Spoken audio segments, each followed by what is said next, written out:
to the kitchen. I'm Chef Victoria Love, and today we're going to make an easy tuna pasta salad. Now, the great thing about this, it's so easy. I make it at lunchtime all the time, and this is the easy thing.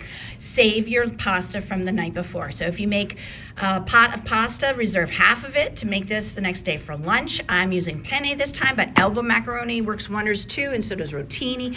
We're going to mix it with mayonnaise, relish, tuna, onion, celery, and I'm using fresh dill today because I have it, but dried dill works wonders as well. So don't worry if you don't have the fresh dill, you can use that. And then just some tomatoes for a little garnish. So let me get everything mise en place and I'll show you how to make it. Please click like and subscribe so we can bring you more recipes. When you're preparing your ingredients, we want to drain off the excess liquid from our relish. See how much liquid is? We don't really want that. So measure your third cup and then pour it in a strainer and let all that excess liquid drain off. Once you get all your mise en place together, we're going to mix everything in our large bowl, and I usually like to mix the relish and the mayonnaise first and get those mixed in. So that was 1/3 cup of relish and 2 heaping tablespoons of mayonnaise. And we're going to mix that together. Once you have all the mayonnaise and the relish mixed together, we're now going to add the dill. And the best way to cut fresh dill is actually with a scissor. So we want about 2 teaspoons, and you just want to chop it right into your bowl. I'm gonna eyeball it, but if you would prefer, measure it and use the actual measuring spoons. Fresh dill is one of those wonderful herbs that really brightens up a dish. So there you go, that's about 2 teaspoons. We're gonna stir that together, and then we're gonna add in our onions. I only used half of that medium-sized onion, and I chopped it really finely.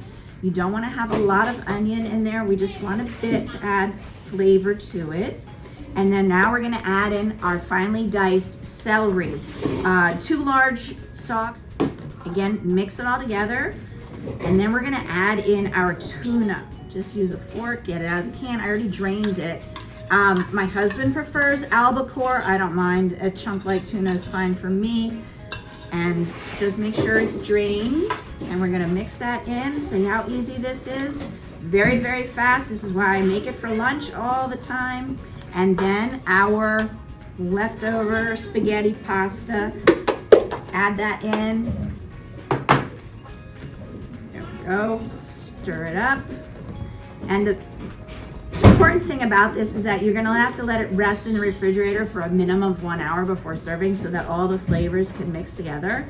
So once you have it mixed up, you can put it in a nice serving bowl.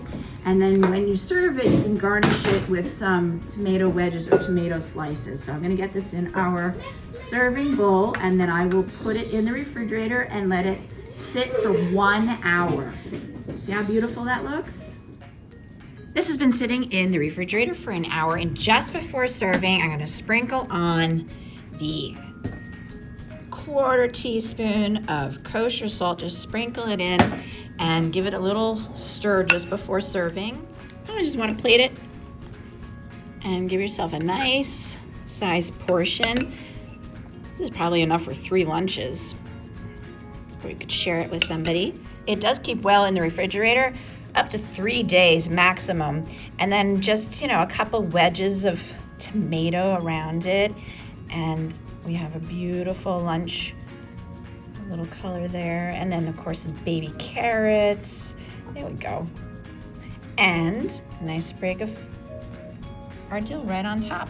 And this is my easy tuna pasta salad, perfect for lunch. I hope this inspires you to make it at home. I guarantee you will love it. I do. And I hope you enjoyed watching our video. Please come back and check out all the videos on our YouTube channel. Thank you so much for watching. Take care, everybody. Bye. For more recipe demonstrations, please click like and subscribe to Chef Victoria Love's YouTube channel and have fun in the kitchen. Thank you.